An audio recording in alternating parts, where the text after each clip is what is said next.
Hello, today I'm going to show you how the Crater Brush, which can be found in the Unity Asset Store, can be used to create fantastic asteroid or lunar landscapes.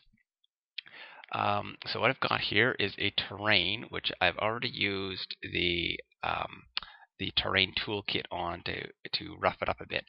Now the Unity has a very strange quirk, which is if you go click on the Y view, the terrain comes into focus. Sometimes you have to do it twice. You click Y view, go back to perspective, then to Y view, and the terrain comes into focus. And from here, if I rotate it, I get a very much more detailed view of the terrain than what we were looking at a moment ago.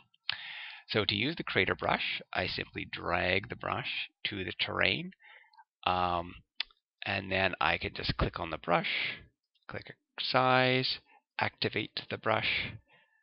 I move over the terrain, I press Control Shift. Sometimes you have to wiggle the mouse a little bit to get the point to take, and I can start creating craters.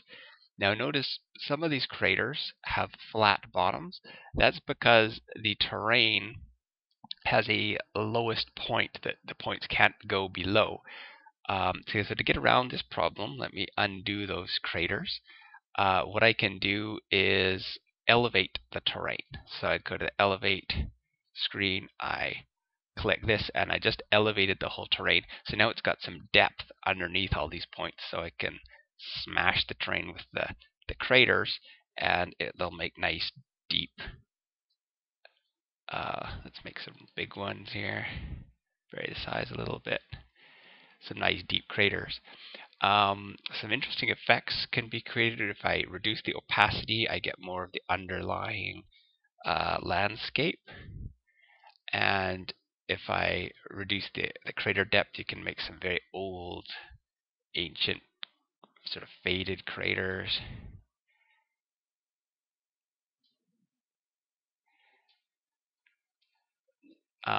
To get a different look.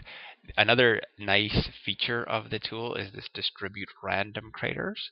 So basically, literally, you just click the button and wait for the scroll bar, and your terrain will get covered with a bunch of craters, and you can click several times to really give the terrain a really rough look. Anyway, if you think you would find this tool useful, you can find it in the Asset Store, which you can access from Unity.